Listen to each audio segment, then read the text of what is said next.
6 boards, 6 brands, 1 winner.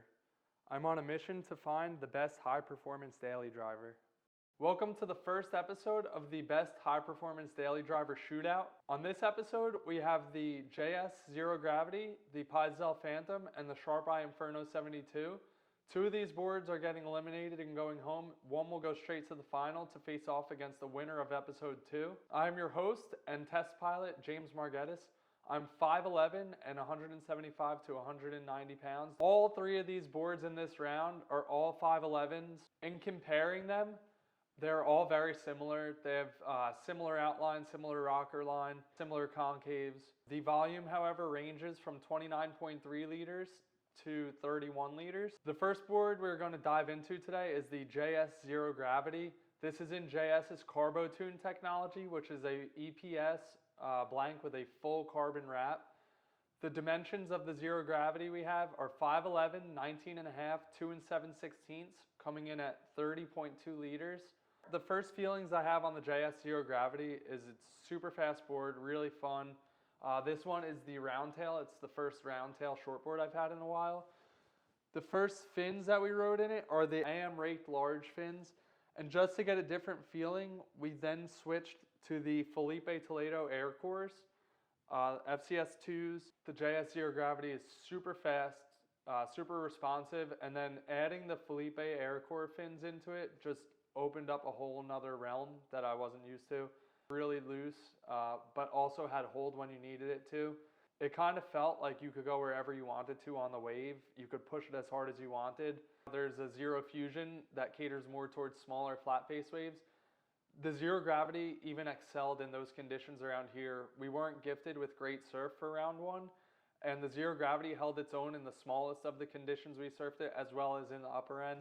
Some of the cons of the JS Xero Gravity, the CarboTune technology is incredible and it feels really good underfoot, but on some of the windier days that I've rode it, it was hard to get into waves going directly into the wind. But other than that, there really weren't any negatives. The board felt really good.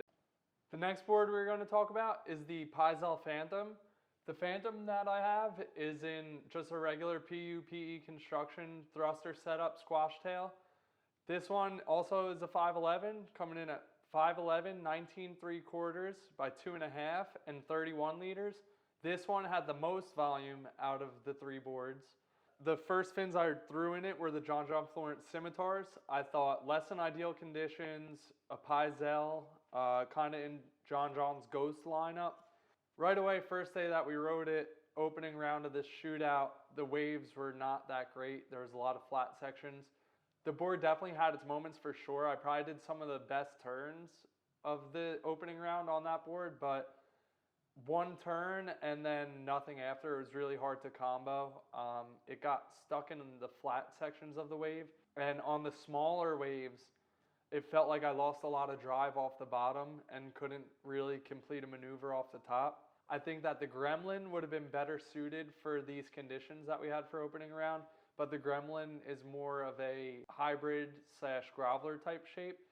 And for this, we're strictly on high performance daily drivers. To change it up, in the second session, I threw in the old style Mayhem Large. It is a more neutral fin, also similar to the John Tech Flex. In that session, the waves were a little bit better and the board felt really good. It was pretty loose, really responsive. The first turns were always phenomenal on the Phantom, but it was just getting back to where I wanted to on the wave that was a little bit tough. Yeah, the Phantom felt great if you were in the pocket, like to be surfed vertically off the top. Some of the cons of the Phantom, however, were once the waves got flatter or it was a flatter section, it felt like it lost all of its drive. Especially after reviewing the footage, it really did look laggy in the flatter sections of the wave. With that said, the Phantom felt like a great board and it's an awesome high performance daily driver.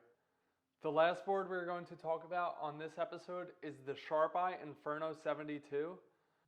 The Inferno 72 that I have comes in at 5'11", 19.5 by 2.5 thick, and 29.3 liters, sitting at the bottom end of the volume spectrum of this episode.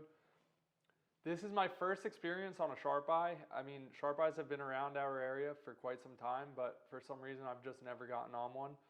and I was actually pleasantly surprised with my first experience. The Inferno 72, just right from the get-go, felt like a really reliable and predictable board. Same thing with the Xero Gravity. First fins I rode in it were the AM larges. Then I got my hands on the Felipe Toledo large fin, so I threw these in there, and immediately that board, it just turned on. We reviewed the clips, and you can see just up and down pumping and generating speed. The board moves incredibly. The outline is actually really cool on the Inferno 72. It sticks to that traditional high performance daily driver outline, but the tail really tapers and pulls in, which I think allows you to sink the rail. And it does look like in a lot of the clips, a lot of these maneuvers didn't feel that critical or that hard, but the Inferno 72 throws a lot of water. And I think that is because of how pulled in the tail is. I think that the range of conditions also really fits in that high performance daily driver window. I feel like we've surfed this in small, weak, mushy surf, as well as some bigger, more powerful surf. Equal performance across all these conditions. So some of the cons being the least amount of volume, even though the dimensions fit right in there with all of the other ones, I think it's a lot more refined, the shape. So that is why it's on the lower end of the volume. I would keep the length and the width the same, but maybe go a little bit thicker. It might have helped us in the smallest of the conditions where it kind of sunk or bogged rail. I think having that little extra volume would have helped. Nonetheless, as is in these dimensions, the Inferno 72 worked great. So now it is the moment of reckoning. 2 of these boards are going home. 1 is going to the final to face off against the winner of round 2. And the first board on the chopping block is the Pyzel Phantom. So yeah, the Phantom, it felt really good. It had its moments for sure, but it was not the best out of the 3. We'll say that. I think nonetheless, it's a great high performance daily driver, but just not what I was looking for. This decision is really tough. Both of these boards went really good. I'd say pretty close to each other in result wise, but the footage doesn't lie, and I did consult a couple people on the footage and what they thought was the best. And the second board to the chopping block is going to be the Sharp Eye Inferno 72. This board was great. Like I mentioned, it's my first experience on a Sharp Eye, and I really liked it. It makes me keen to try other Sharp Eyes. Maybe the volume being a little bit less than the rest is why, but there were some slight differences that made the JS a little bit better. And the winner, going straight to the final, is the JS Xero Gravity. This board, right away, clicked with it. Went good in almost all the conditions. Everything we threw at it, both sets of fins, really responsive and super fast. And that is why the JS Xero Gravity is going to the final. Episode 2 will feature the Channel Islands Better Every Day, the Chilli Hot Knife 2, and the Rozbern CoPilot.